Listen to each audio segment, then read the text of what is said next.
Welcome, everybody, to the Career Invincibility Show. I am Christine Parakis, your host today, and I'm super excited about our guest, Michelle. Oh my gosh, I did not. Glogovac. Am I saying it That's right. correctly? You got it.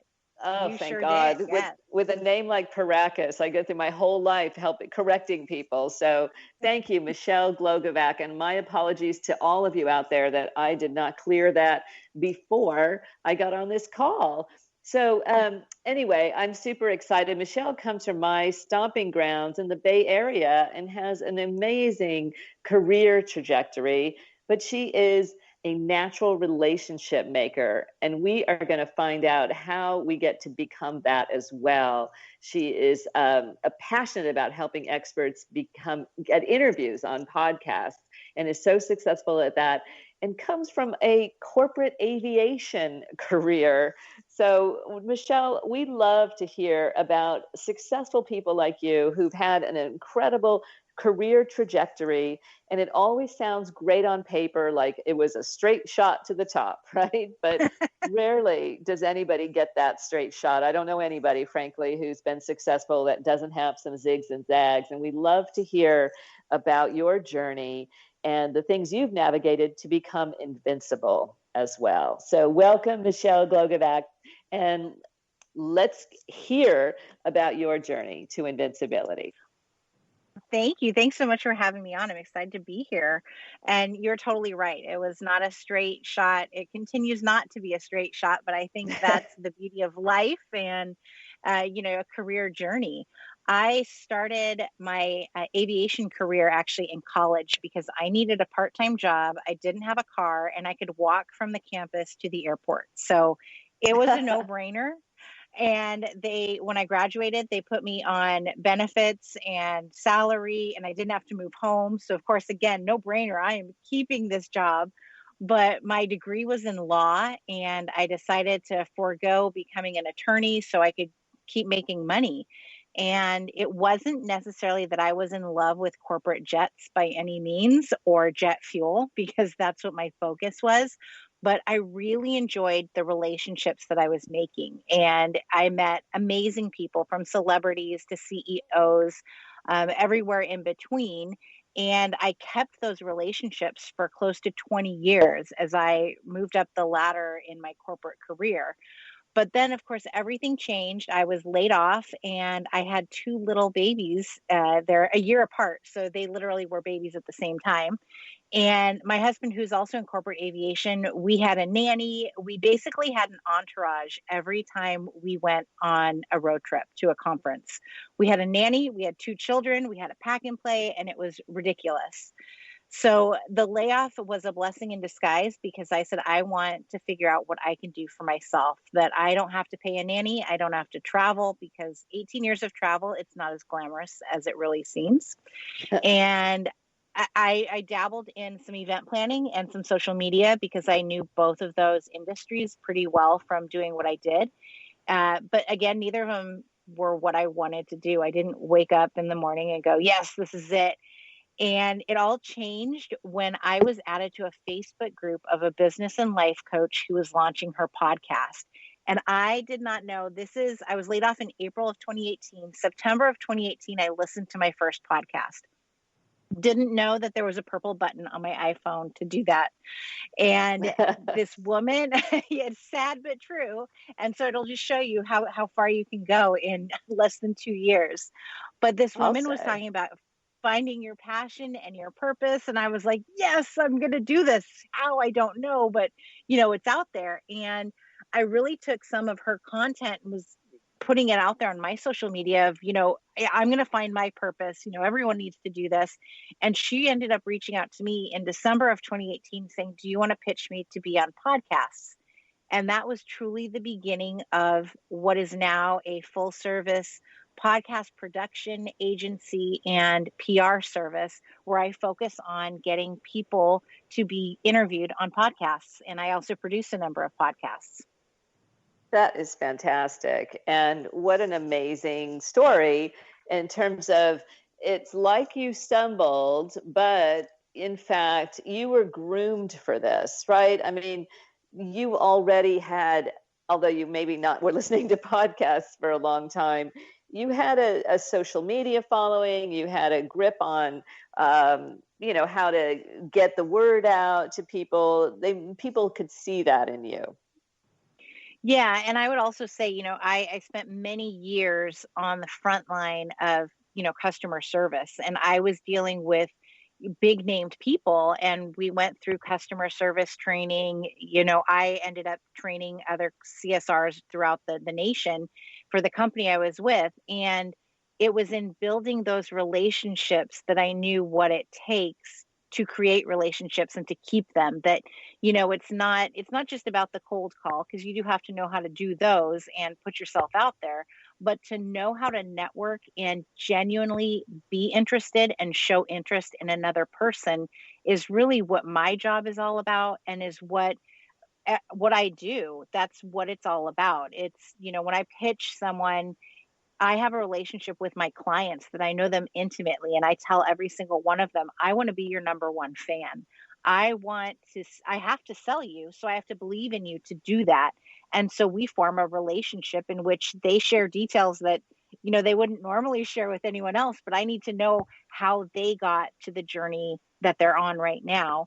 And then when I pitch them to podcasts, I research the host and their shows so that I can create a relationship with them, and then I ultimately become the matchmaker to say, you know what, we get along really great. We get along really great. And I think the two of you together can, create a podcast episode that's going to be amazing that people want to hear. Yeah, absolutely. And, I always say to my clients, or prospective clients, that there's nobody who will care more about your business besides you than me. And no one cares more than an owner, right? So Right. that's a quality, I think, of communication that people can feel if it's genuine, right? As opposed to a sales Right. pitch. Absolutely. And, even when I was in sales for 18 years, and I knew birthdays and, anniversary dates and what was going on at home and how many kids you had. And I think that personal touch is really what gets you ahead, whether it's in PR or just in business in general. To take away that stranger mentality, and to break down the barriers, let people get to know you and vice versa, and form a relationship, because the collaborations are going to be endless down the road. Yeah, and that's the quality, I think, that not everybody has. I mean, my last business, we took from 0 to 8 figures really fast. And one of the fine qualities that my partner, who was the biz dev genius, he would do just that. He was constantly remembering every important life event, and engaging with people in a very personal way. And, what is the secret, do you think, to being so successful for you? I think it's really having a genuine care and curiosity. Uh, when I research podcasts, I don't just look at the podcast description. I'll listen to some episodes, but then I'll also look at websites.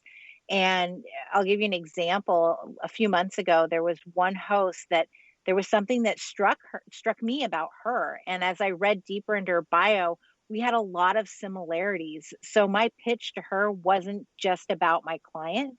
It was about, here's why I think you're so interesting, because I think that you're me and I'm you. And here's what we have, in common. And she said she loved it. It was her favorite pitch of all times because it was so personalized. And, I just put myself out there. I think that's a big part of it, is that I'm an open book. And, whether it's in sharing my struggles along my journey and a career switch, and being a mom with kids at home and launching a business, and everything that goes into all of that, um, just being open with who I am and sharing that, it creates other people to want to do the same. Yes, no doubt. It's infectious, and they care about you, and it becomes a more intimate relationship. And these days, right, it feels like, especially during these period of this global pandemic that's influenced us, it seems like everyone is launching a podcast. How does one get a podcast going, but then also rise above the noise, right? To establish, because it takes a while, but also you want people to, see the difference of why your podcast needs to be out there. What's your Well, advice to people with an idea for a podcast? my advice is that you should have one to begin with. You should just start, because you have a message or a story that someone else in the world needs to hear. And it may be one person, it may be a million people. But if you have the opportunity to change one life, then that's one more life than, if you didn't produce a podcast at all. I think that being unique individuals allows us to separate ourselves from others who produce the same type of content. There can be as many talk show hosts, as many doctors in the world, and none of them are going, oh, well, Oprah had a show, so I'm not going to have a show. No, I'm going to be different than Oprah, so I should put out a show, because, certain people will click with you and they won't click with you, and it's okay either way. But I believe that, it's a way to show others that they're not alone, no matter what it is, whether it's something that you're going to educate them with, sharing your experience, getting people on that you're interviewing, that they have experiences that they can share. It's really a way to connect other people in the world. And it does go, international. Just because you're in like right now, I'm in my closet in San Jose, but that doesn't mean that I'm not going to reach someone on the other side of the world. And, it could be that there is a mom out there who says, oh, I want to launch a business, but I've got kids at home. But then she might hear my story and think, maybe I can do this. It gives someone hope that they can do something that they want to do. They just need to see that someone else has gone through it and experienced it, and it's possible. Well, and that's the thrill for me, right? Is to be able to bring extraordinary people into this conversation so that others can hear that they wouldn't otherwise hear, or through whatever conversation we create together, because of who we each are in that conversation. And I think you're right, that is different for everybody. And so, here I like to focus on what are the things that we overcome that help us become invincible. And, what is it that you love about podcasts? I love that it's a medium that's free for other people to listen to. So I think that's absolutely incredible. You can virtually, whatever you want to learn about or hear about, you can just pop in your AirPods, your earbuds, whatever it is, and listen to it for free. You can listen to celebrities talking. You can listen to regular people, business people, and it's just amazing the content that is available to you. And then as a podcast host, the opportunity and to be able to do something like that. And it doesn't have to cost a ton of money, but at the same time, it's one of the best marketing tools I think that you can have for your business right now, because of the audience reach and the potential that you have. So you think that people, but we all have to find an audience, right? And what are some of the secrets to both designing a podcast that is attractive to an audience, and then ultimately, reaching that audience that you're trying to reach? Sure. Yeah. Content's definitely important. So I always recommend that whatever kind of ideas you have, do a brain dump. Write every type of episode you can think of that you would want to create, and know that it's going to evolve and pivot as you start recording your episodes. And that's totally okay. In regards to growing it, I have actually identified 12 different ways to repurpose your content. So to take your one episode and to know that it's audio, so you can find it on Apple Podcasts and Google Podcasts, but then to create show notes out of it, which would then turn into a blog post on your website.